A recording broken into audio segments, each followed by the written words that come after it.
Assalamualaikum warahmatullahi wabarakatuh. Perkenalkan nama saya Ditya Prawira, NPM 22082600098. Baik, pada kali ini saya akan membahas tentang skizoafektif. Perlu kita ketahui lebih dahulu apa sih itu skizoafektif. Jadi skizoafektif ini merupakan suatu gangguan mental yang ditandai oleh adanya gejala psikotik seperti waham, halusinasi, dan disorganisasi pikiran yang terjadi bersamaan dengan episode gangguan mood seperti depresi atau mania.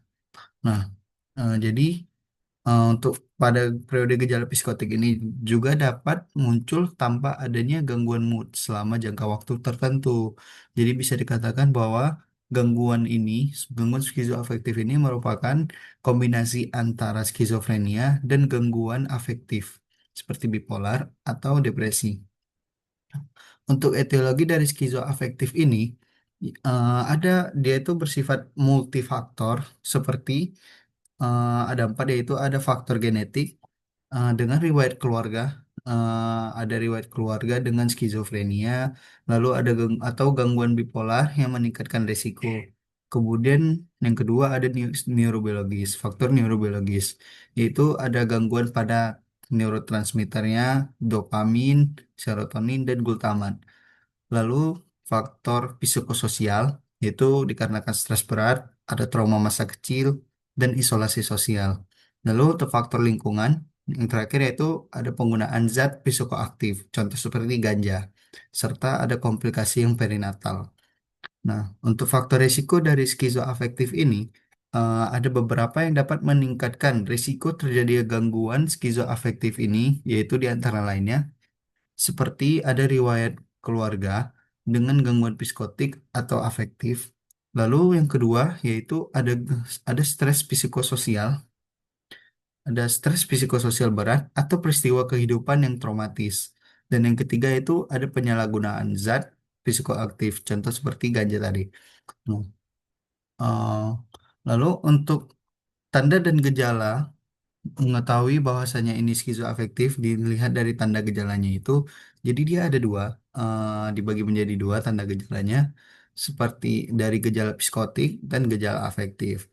Nah, pada gejala psikotik ini, yang pertama yaitu dia ada waham, atau biasanya dia itu waham kebesaran atau kejaran atau religius.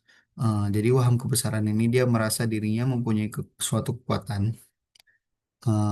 Lalu ada halusinasi. Biasa halusinasinya itu berupa auditorik, yaitu mendengar suara-suara yang yang ada di dalam pikirannya. Lalu yang ketiga, eh, ada pikiran yang tidak terorganisir. Lalu yang keempat, yaitu ada perilaku yang disorganisasi atau katatonik. Dan yang kelima, yaitu ada afek tumpul atau datar. Nah, untuk tanda gejala yang afektif, itu dibagi menjadi dua juga. Yang pertama itu ada tipe mania sama tipe depresif. Untuk tipe manik ini, dia itu pertama euforia atau dia merasa rasa bahagia yang tinggi. Terus juga energinya itu meningkat. Lalu ada eh, Lalu yang kedua itu ada meningkatnya aktivitas, lalu iritabilitas. Iritabilitas ini dia mudah marah atau tersinggung. Lalu ada grandiositas, grandiositas perasaan atau keyakinan yang berlebihan. Lalu ada penurunan kebutuhan tidur. Nah, untuk yang kemudian ada gejala afektif. Untuk gejala afektif ini, dia itu untuk gejala depresif dari eh, gejala afektif ini, dia itu ada moodnya itu merasa moodnya sedih, kemudian dia anhedonia, dia tidak merasa senang pada suatu kegiatan seperti hobinya, dia tidak mendapat kesenangan, tidak bisa merasa senang, lalu eh, perasaan yang tidak berharga, lalu ada terjadi gangguan tidur, lalu serta munculnya ide-ide untuk bunuh diri. Nah, untuk eh, mendiagnosis skizoafektif ini kita bisa menggunakan dua kriteria diagnosis, yaitu yang pertama ada PPDGJ 3 dan ada DSM-5. Nah, untuk PPDGJ 3 ini eh, yaitu yang pertama gejala skizofrenia ini skizofrenia dan gejala afektif itu harus menonjol dalam episode yang sama. Nah, apa saja gejala skizofrenia itu seperti ada waham, halusinasi, dan perilaku katonik dan lain-lainnya. Kemudian untuk gejala afektif di sini dia itu ada seperti tadi sudah saya sebutkan ada gejala manik sama depresif. Nah, jadi dia itu harus menonjol di waktu yang sama dalam episode yang sama. Kemudian juga untuk gejala afektif ini juga harus jelas menonjol dan mencukupi kriteria untuk episode afektif lengkap seperti depresi berat atau mania. Nah, lalu untuk kriteria diagnosis DSM-5 itu ada itu yang pertama eh, dia itu terdapat gangguan mood mayor bersamaan yaitu eh, bersamaan dengan kriteria skizofrenia. Jadi dia gejalanya itu bisa selama lebih dari 1 bulan. Nah, untuk gejalanya itu sendiri ada waham, halusinasi, terus kemudian gejala negatif juga ada gejala negatif seperti afek datar, alogia, atau afolisi. Lalu yang kedua, yaitu ada minimal 2 minggu terdapat gejala psikotik tanpa gangguan mood yang signifikan. Lalu yang ketiga, gejala mood hadir dalam sebagian besar durasi penyakit. Jadi ada beberapa penyakit itu dia hadir, gejala moodnya itu hadir dalam beberapa durasi penyakitnya. Lalu yang keempat yaitu ada gangguan, jadi gangguan ini tidak disebabkan oleh zat atau kondisi medis lainnya. Nah, kemudian untuk tata laksana dari skizoafektif ini, yang pertama yaitu ada secara farmakologi dan psikoterapi.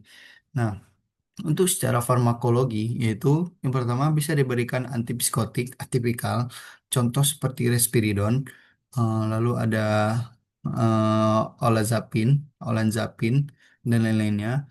Kemudian jika dia terdapat gangguan mood, bisa kita berikan stabilisator mood, contohnya seperti lithium.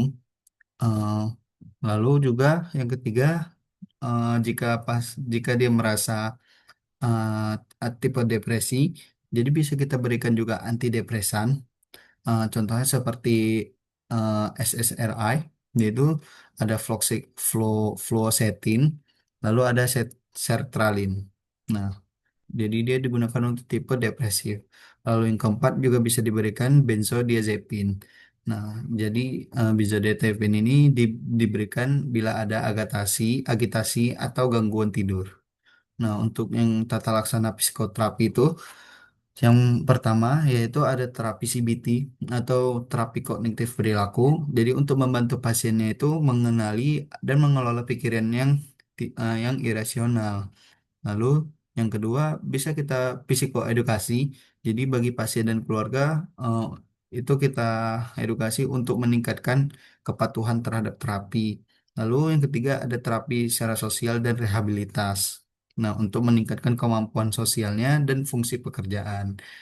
Lalu untuk eh, untuk prognosis dari skizoafektif ini dia itu bisa baik, bisa buruk. Jadi kalau dia eh, jadi prognosisnya ini lebih baik daripada skizofrenia, tetapi lebih buruk daripada gangguan mood murni.